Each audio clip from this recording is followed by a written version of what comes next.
नमस्कार, हमारे इस विशेष समाचार बुलेटिन में आपका स्वागत है। मैं हूं रमा त्यागी और मेरे साथ है मेरी सहयोगी मनीषा। शुरुआत करते हैं हेडलाइंस के साथ।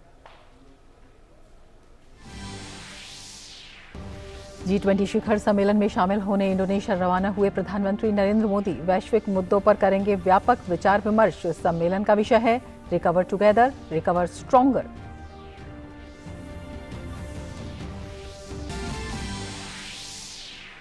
पूजा स्थल अधिनियम मामले में जवाब दाखिल करने के लिए सुप्रीम कोर्ट ने केंद्र को दिया 12 दिसंबर तक का वक्त। अब जनवरी में हो सकती है सुनवाई।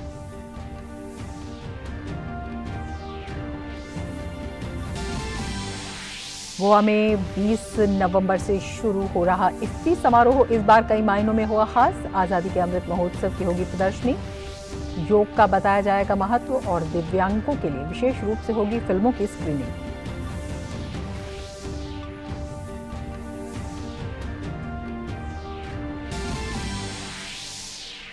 Vocal for local, local to global theme पर दिल्ली में शुरू हुआ अंतर्राष्ट्रीय व्यापार मेला। दिव्यांग और वरिष्ठ नागरिकों के लिए मेले में निःशुल्क है प्रवेश।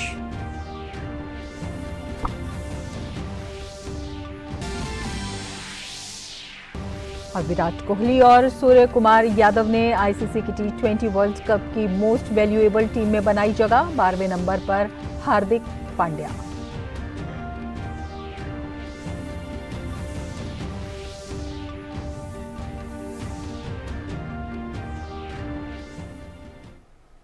अब समाचार विस्तार से। प्रधानमंत्री नरेंद्र मोदी बाली में 17वें G20 शिखर सम्मेलन में भाग लेने के लिए आज इंडोनेशिया रवाना हो गए। सम्मेलन के दौरान G20 देशों के नेता वैश्विक मुद्दों पर व्यापक विचार विमर्श करेंगे। सम्मेलन का विषय है रिकवर टुगेदर, रिकवर स्ट्रॉन्गर, यानी संकट के साथ मिलकर और मजबूत होकर उभरें। सम्मेलन के एजेंडे के अनुसार खाद्य और ऊर्जा सुरक्षा, स्वास्थ्य और डिजिटल बदलाव पर 3 कार्यसत्र आयोजित होंगे। G20 शिखर सम्मेलन के दौरान इस समूह के नेता इस महीने की 16 तारीख को बाली में सुंदरवन का दौरा भी करेंगे।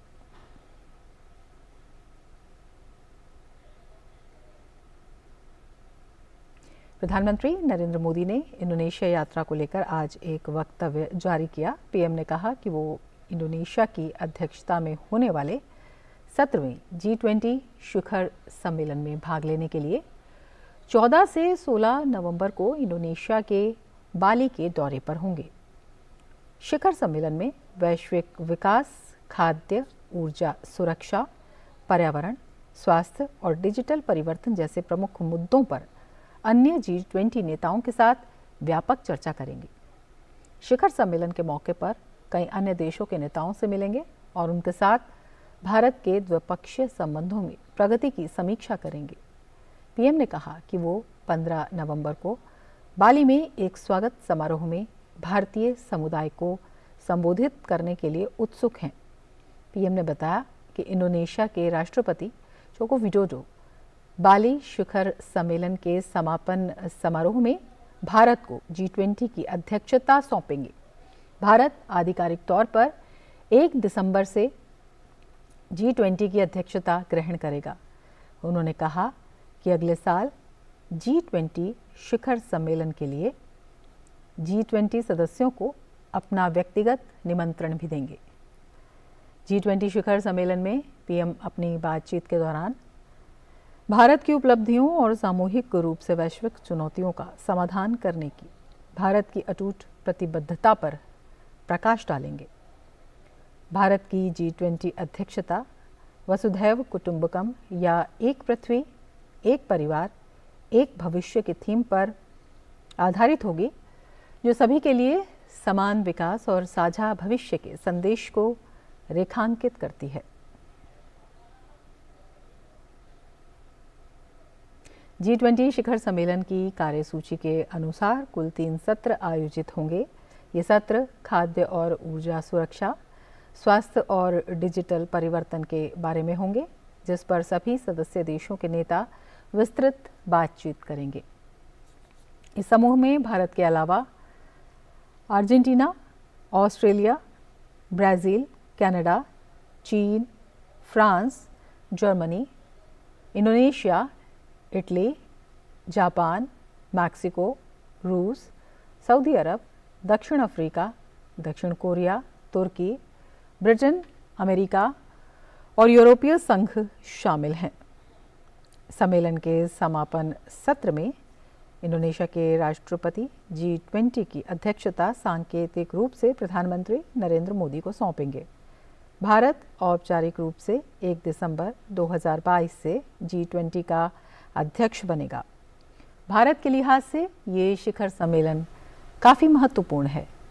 भारत की G20 अध्यक्षता के दौरान भारत, इंडोनेशिया और ब्राज़ील एक तिकड़ी होंगे। G20 में ये पहली बार है कि इस तिकड़ी में विकासशील देश और उभरती हुई अर्थव्यवस्थाएं शामिल होंगी। यात्रा के दौरान प्रधानमंत्री नरेंद्र मोदी वैश्विक नेताओं के साथ द्विपक्षीय बैठकें भी करेंगे। वे बाली में भारतीय समुदाय के लोगों को संबोधित करेंगे और उनसे बातचीत करेंगे। G20 विश्व विकसित और विकासशील अर्थव्यवस्थाओं का अंतर सरकारी मंच है। इसमें 19 देश और यूरोपीय संघ शामिल हैं। देश के प्रथम प्रधानमंत्री पंडित जवाहरलाल नेहरू की आज जयंती है। बाल दिवस के रूप में मनाए जाने वाले इस दिन पर आज राष्ट्रपति द्रौपदी मुर्मू ने राष्ट्रपति भवन में विभिन्न स्कूलों और संस्थानों के छात्रों को संबोधित किया। राष्ट्रपति ने बच्चों को देश के भविष्य का निर्माता बताते हुए कहा कि बच्चों को लगन और परिश्रम से हर कार्य करना चाहिए। उन्होंने बच्चों से पर्यावरण संरक्षण के प्रति जागरूक होने का आग्रह किया और कहा कि बच्चों को प्रकृति के प्रति भी चिंता करनी चाहिए।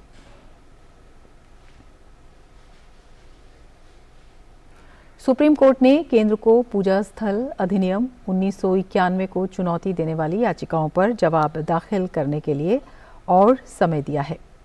अदालत ने केंद्र से 12 दिसंबर तक शपथ पत्र दायर करने के लिए कहा है।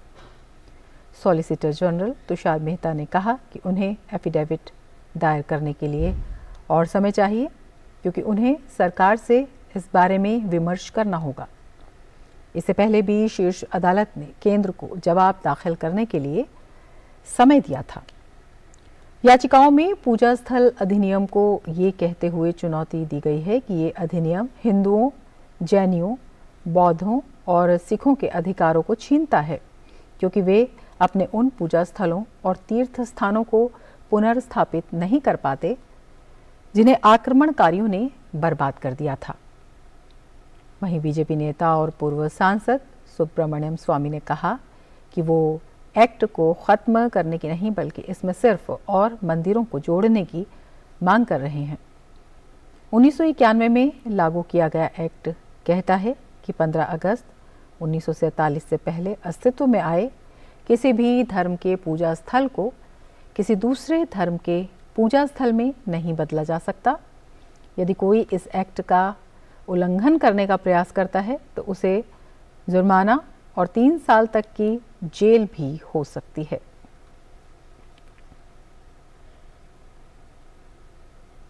सुप्रीम कोर्ट में आरटीआई आवेदन अब ऑनलाइन हो सकेगा। अगले हफ्ते से सुप्रीम कोर्ट आरटीआई पोर्टल शुरू कर देगा। सीजेआई डीवाई चंद्रचूड़ ने इसकी जानकारी दी। सुप्रीम कोर्ट में दायर एक याचिका में हाई कोर्ट के लिए ऑनलाइन पोर्टल की मांग की गई थी। सीजेआई जस्टिस डीवाई चंद्रचूड़ ने कहा कि पहले हम अपना आरटीआई पोर्टल शुरू करें, तभी हम हाई कोर्ट्स के लिए ऐसा कोई निर्देश कर सकते हैं। अगले हफ्ते से सुप्रीम कोर्ट आरटीआई पोर्टल शुरू कर रहा है।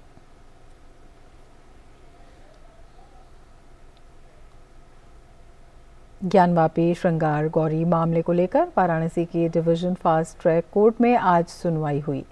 इस मामले में फास्ट ट्रैक कोर्ट ने फैसले के लिए अगली तारीख 17 नवंबर दी है। फास्ट ट्रैक कोर्ट में 3 मुख्य मांगों के साथ ये याचिका दायर की गई थी। इसमें स्वयंभू ज्योतिर्लिंग भगवान विश्वेश्वर की प्रार्थना तत्काल शुरू करने की अनुमति देने, ज्ञानवापी परिसर को हिंदुओं को सौंपने और दूसरे पक्ष का ज्ञानवापी परिसर में प्रवेश रोकने की मांग की गई थी। इस पर मुस्लिम पक्ष की ओर से आपत्ति जताते हुए इसे खारिज करने की मांग भी की गई थी। इस मामले की सुनवाई के दौरान दोनों ही पक्षों की ओर से अदालत में पर्याप्त दलीलें दी जा चुकी हैं। मामला सुनने योग्य है या नहीं, इस पर फैसला अब 17 नवंबर को सुनाया जाएगा।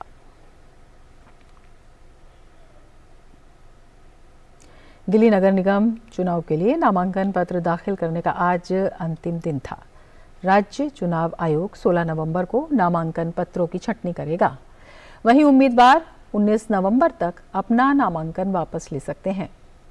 एमसीडी चुनाव के लिए 7 नवंबर से नामांकन पत्र दाखिल करने की प्रक्रिया शुरू हुई थी। आपको बता दें कि दिल्ली नगर निगम चुनाव के लिए सभी 250 वार्डों पर 4 दिसंबर को मतदान होगा। वहीं 7 दिसंबर को मतों की गिनती की जाएगी।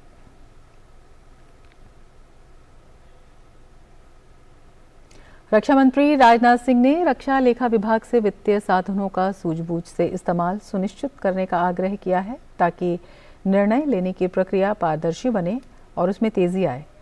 नई दिल्ली में रक्षा लेखा विभाग के नियंत्रकों के सम्मेलन को संबोधित करते हुए राजनाथ सिंह ने कहा कि विभाग को आईटी क्षमताओं, वित्तीय जानकारी और अन्य मुख्य क्षेत्रों के बारे में सुधार प्रक्रिया अपनानी चाहिए।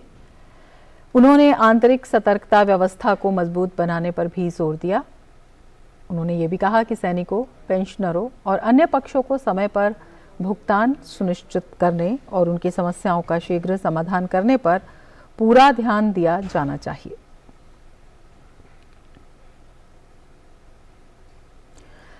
भारतीय थल सेना के प्रमुख लेफ्टिनेंट जनरल बीएस राजू ने आज कहा कि भारतीय सेना स्वदेशी आधुनिकीकरण के लिए तैयार है और उसने रक्षा निर्माण में निजी क्षेत्र के महत्व को रेखांकित किया है।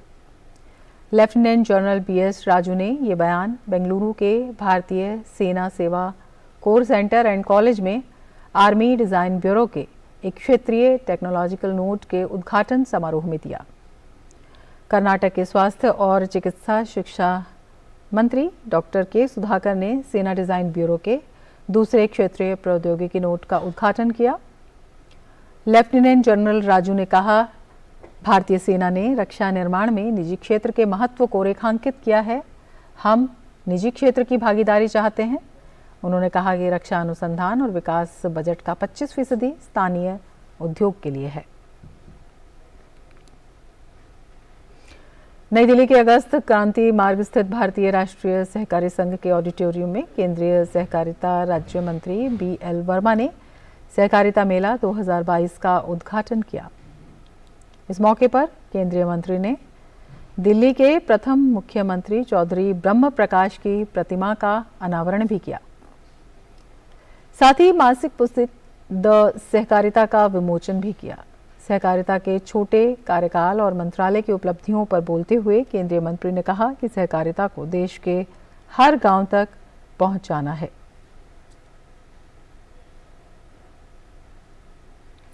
गोवा में 20 से 28 नवंबर तक आयोजित होने वाले 53वें भारतीय अंतर्राष्ट्रीय फिल्म महोत्सव पर आज और भी कई नई जानकारियां सामने आई। फिल्म महोत्सव के लिए 75 क्रिएटिव माइंड्स को चुना गया है। 75 क्रिएटिव माइंड्स ऑफ टुमारो का उद्देश्य फिल्म निर्माण में विभिन्न प्रतिभा और युवा कलाकारों को प्रोत्साहित करना है। इस बार 75 क्रिएटिव माइंड के लिए फिल्म फेस्टिवल में 1000 से अधिक प्रविष्टियां आई हैं, जिसमें असम के सोनितपुर, ओडिशा के खोड़ा, आंध्र प्रदेश, तमिलनाडु और महाराष्ट्र से भी प्रविष्टियां शामिल हैं। इफ्फी की तैयारियों से जुड़े कर्टन रेजर प्रेस कॉन्फ्रेंस में केंद्रीय मंत्री डॉक्टर एल मुरुगन और सूचना प्रसारण सचिव अपूर्व चंद्र ने कहा कि इस बार का महोत्सव कई मायनों में खास होगा। कान फिल्म फेस्टिवल को देखते हुए इस बार कई अहम बदलाव किए गए हैं। इस बार इफ्फी में 183 फिल्में दिखाई जाएंगी। इसके अलावा 248 फीचर फिल्मों का प्रदर्शन किया जाएगा। 53वें भारतीय अंतर्राष्ट्रीय फिल्म महोत्सव में फ्रांस कंट्री इन फोकस के रूप में शामिल हो रहा है। फ्रांस की 8 बेहतरीन फीचर फिल्में महोत्सव के दौरान दिखाई जाएंगी। इसके अलावा दादा साहब फाल्के पुरस्कार से सम्मानित अभिनेत्री आशा पारेख की 3 चुनिंदा फिल्में भी इस बार महोत्सव में प्रदर्शित की जाएंगी। इस बार का सत्यजीत रे लाइफ टाइम सम्मान डायरेक्टर, राइटर, एक्टर कार्लोस सौरा को दिया जाएगा। इसके अलावा इस बार आज़ादी के अमृत महोत्सव से जुड़ी प्रदर्शनी लगाई जाएगी। पहली बार इफ्फी में आयुष मंत्रालय की ओर से योग का महत्व बताया जाएगा। पहली बार दिव्यांग जनों के लिए फिल्मों की स्क्रीनिंग का प्रावधान किया गया है। दिल्ली में आज अंतर्राष्ट्रीय व्यापार मेले का आगाज हो गया। वाणिज्य मंत्री पीयूष गोयल ने इसका उद्घाटन किया। प्रगति मैदान में हर साल लगने वाला ट्रेड फेयर दुनिया भर में मशहूर है। इस बार की थीम है vocal for local, local to global. 27 नवंबर तक चलने वाले इस मेले में 29 राज्य और केंद्र शासित प्रदेश हिस्सा ले रहे हैं। मेले का समय सुबह 10 बजे से शाम 7:30 बजे तक निर्धारित है। इसके अलावा दिल्ली के 67 मेट्रो स्टेशनों पर टिकट काउंटर की व्यवस्था की गई है। मेले में बेतहाशा भीड़ को देखते हुए सुरक्षा के व्यापक इंतजाम किए गए हैं। दिव्यांग और वरिष्ठ नागरिकों के लिए मेले में प्रवेश निःशुल्क है। राष्ट्रीय स्वयंसेवक संघ के प्रमुख मोहन भागवत ने आज छत्तीसगढ़ में आयोजित जनजातीय गौरव दिवस कार्यक्रम में भाग लिया। उन्होंने कहा कि जनजातीय गौरव ही भारत का धर्म गौरव है। जनजातीय गौरव हमारे गौरव का मूल है। जनजातीय जीवन पद्धति हमारी भारतीय जीवन पद्धति का मूल है। जनजातीय सारे रीति रिवाज हमारे अनेक रीति रिवाजों के मूल हैं। कश्मीर घाटी के ऊपरी इलाकों में फिर बर्फबारी हो रही है, जबकि मैदानी इलाकों में भी लगातार बारिश जारी है। हिमपात के कारण श्रीनगर लेह राजमार्ग और मुगल रोड पर यातायात रुका हुआ है। जम्मू श्रीनगर राष्ट्रीय राजमार्ग पर बर्फ हटाने का काम चल रहा है ताकि यातायात शुरू हो सके। रामबन सेक्टर में चट्टानें खिसकने की घटनाएं हुई हैं। बारामूला जिले में पर्यटन स्थल गुलमर्ग में रात में 7 इंच हिमपात दर्ज किया गया और गुलमर्ग से तंगमर्ग जाने वाली सड़क पर से बर्फ हटाई जा रही है।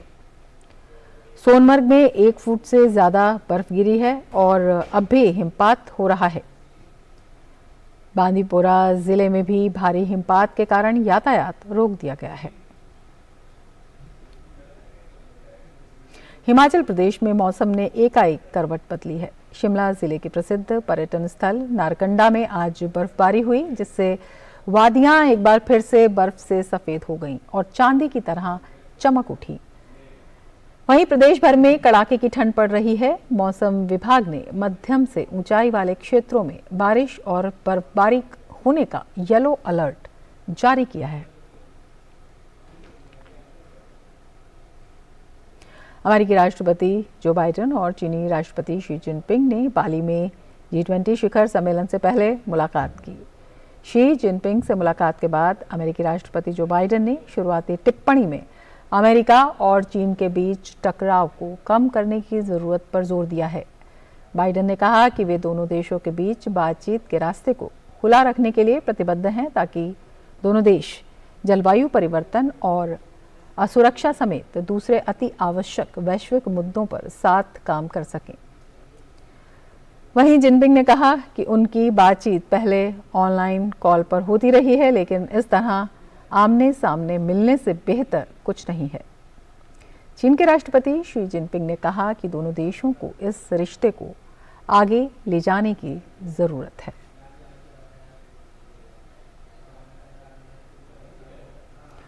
और अब बात खेल की। पाकिस्तान को हराकर इंग्लैंड ने इस बार का T20 विश्व कप का खिताब जीता है। ये दूसरा मौका है जब इंग्लिश टीम ने इस प्रतिष्ठित खिताब को अपने नाम किया है।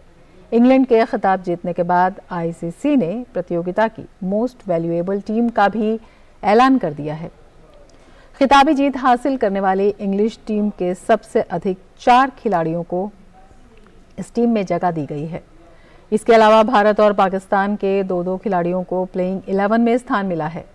भारत की तरफ से टूर्नामेंट में सबसे ज़्यादा रन बनाने वाले विराट कोहली और सूर्य कुमार यादव को 11 खिलाड़ियों की टीम में शामिल किया गया है।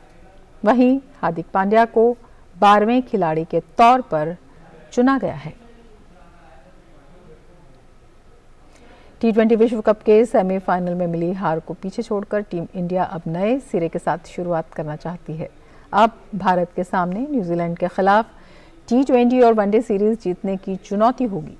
भारतीय टीम अपने इस अभियान की शुरुआत करने के लिए न्यूजीलैंड की राजधानी वेलिंगटन में पहुंच गई है। दोनों देशों के बीच पहले 3 मैचों की T20 सीरीज खेली जानी है। भारत के न्यूजीलैंड दौरे का आगाज 18 नवंबर से होगा, जबकि इस दौरे का आखिरी मैच दोनों टीमों के बीच 30 नवंबर को होगा। T20 सीरीज के लिए भारतीय टीम की कमान हार्दिक पांड्या को दी गई है। वहीं शिखर धवन वनडे टीम के कप्तान होंगे। 3 T20 मैचों का पहला मुकाबला 18 नवंबर को वेलिंगटन में खेला जाएगा। दूसरा मैच 20 नवंबर को माउंट मौंगानुई में और आखिरी T20 नेपियर में 22 नवंबर को आयोजित होगा। ब्रिटेन के जॉर्ज रसल ने ब्राजीलियन ग्रैंड प्री का खिताब जीत लिया है। मर्सिडीज की रसल के करियर की ये पहली फार्मूला 1 रेस जीत है। उन्होंने मर्सिडीज के ही लुइस हैमिल्टन को पीछे छोड़ते हुए रेस को जीतने में सफलता पाई। रसल ने रेस को पूरा करने में 1 घंटे 38 मिनट 34.044 सेकंड का समय लिया। उन्होंने मामूली अंतर से हैमिल्टन को पीछे छोड़ा। इस रेस के अंतिम 10 लैप में चालकों के बीच कड़ी टक्कर हुई। फरारी के कार्लोस सेंज जूनियर ने तीसरा स्थान हासिल किया। ब्रेक डांस को एक खेल के तौर पर 2024 के पेरिस ओलंपिक में शामिल करने के बाद इसका क्रेज और बढ़ गया है। हालांकि रेड बुल BC1 कंपटीशन अब भी ब्रेक डांस की दुनिया की सबसे बड़ी प्रतियोगिताओं में से एक है। हाल ही में नीदरलैंड की इंडिया साजो ने इस प्रतियोगिता में विश्व चैंपियन बनकर इतिहास रच दिया। वो पहली डच हैं जिन्होंने यह खिताब जीता है और साथ ही सबसे युवा भी। इंडिया साजो केवल 15 वर्ष की उम्र में चैंपियन बनी है। वहीं लड़कों में अमेरिका के फ्लोरिडा के विक्टर मोंटालवो विश्व चैंपियन बने।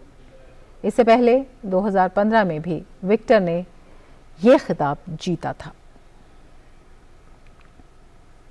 इस बार का फीफा विश्व कप कतर में हो रहा है। इस दौरान लाखों की संख्या में लोग दूसरे देशों से इस महा आयोजन का आनंद लेने कतर पहुंचने वाले हैं।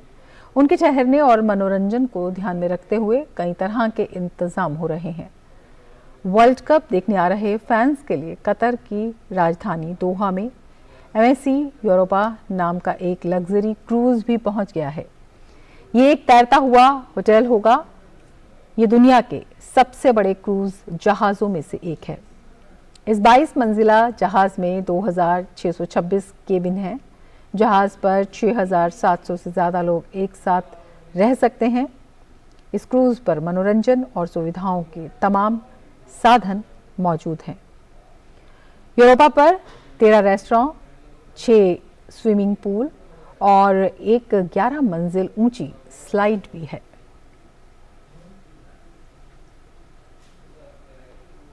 इसके साथ ही इस विशेष बुलेटिन में फिलहाल इतना ही। दीजिए इजाज़त।